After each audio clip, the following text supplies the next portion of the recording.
নামাজ শুরু করতেই আপনার পাশে কে এসে দাঁড়ায়? এমন এক ঘটনা যা আপনার হুঁশ উড়িয়ে দেবে। আপনার সাথেও কি কখনো এমন হয়েছে? আপনি সারাদিন নিজের কাজে ব্যস্ত ছিলেন, মন একদম শান্ত ছিল, কিন্তু যতক্ষণ না আপনি আল্লাহু আকবার বলে নামাজ শুরু করলেন, হঠাৎ করেই মাথার ভেতর চিন্তার ঝড় শুরু হয়ে গেল।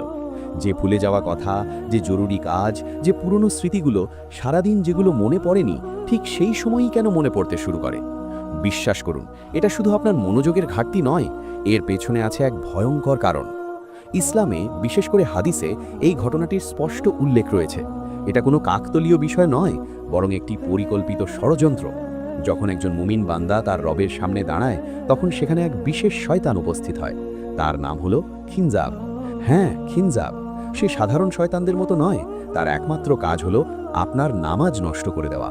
আপনি যতক্ষণ দুনিয়ার কাজে ব্যস্ত থাকেন, সে আপনার কাছে আসে না, কিন্তু যতই আপনি নামাজে দাঁড়ান, সে ছায়ার মতো